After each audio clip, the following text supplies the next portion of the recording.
تو یہ حضور کا جملہ کتنا خوبصورت ہے، اور اگر نہیں ہم اللہ کی تقسیم پہ راضی ہوں گے تو کیا کریں گے؟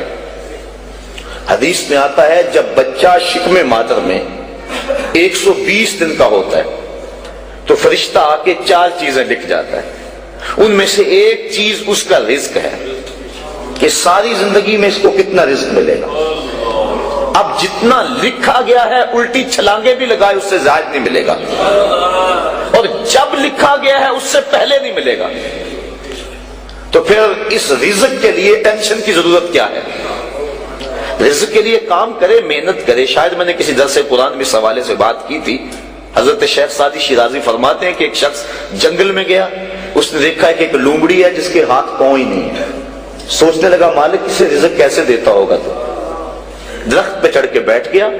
تھوڑی دیر کے بعد شیر آیا، اس نے شکار کیا اور پس خوردہ چھوڑ کے چلا گیا۔ وہ رینگتی رینگتی آگے بڑھی اور پس خوردہ کھا کے پیٹ بھر لیا۔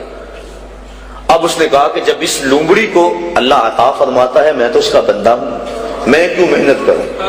اس نے محنت چھوڑ دی۔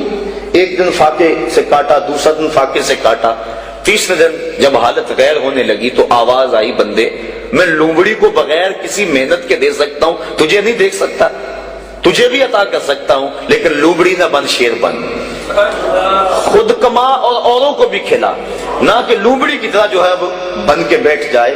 یہ بھی حکم ہے محنت کرنے کا، لیکن محنت کرنے کا، سعی کرنے کا حکم ہے، ٹینشن لینے کا حکم نہیں ہے۔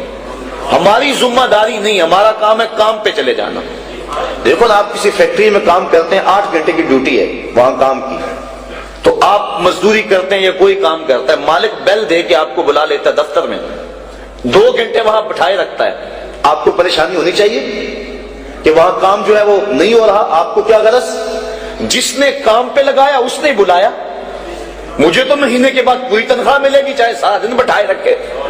تو ٹینشن نہیں ہوتی کہ 8 گھنٹے میرے پورے ہونے ہیں۔ جس رب نے رزق لکھا ہے وہ کہتا ہے چھوڑ کاروبار، حی علی الصلاۃ، حی علی الفلاح، آجا اب میری چوکھٹ پہ آجا، رات پڑ گئی اب سو جا، اب کام نہ کر۔ جس نے لکھا ہے، جس نے کام پہ لگایا ہے، وہ کہتا ہے اب جمعے کی اذان ہو گئی ہے، اب کاروبار بازار البیع، اب چھوڑ دے کاروبار۔ تو اب جس نے کام پہ لگایا وہی تو بلا رہا ہے، اور ہم کہتے ہیں تیرے بلانے پہ نہیں آئیں گے۔ تو مالک بلائے اور بندہ دفتر میں نہ جائے تو وہ فیکٹری سے نکالے گا کہ نہیں؟ یا حالات کشیدہ ہو جائیں گے کہ نہیں؟ ٹینشن بنے گی کہ نہیں؟ تو اگر آسودہ رہنا ہے، فیکٹری میں کام بھی کرنا ہے، تو پھر مالک سے بنا کے رکھنی ہوگی نا۔ اگر رزق اس کا کھانا ہے اور اس کی نہیں ماننی تو پھر ٹینشن تو ہوگی۔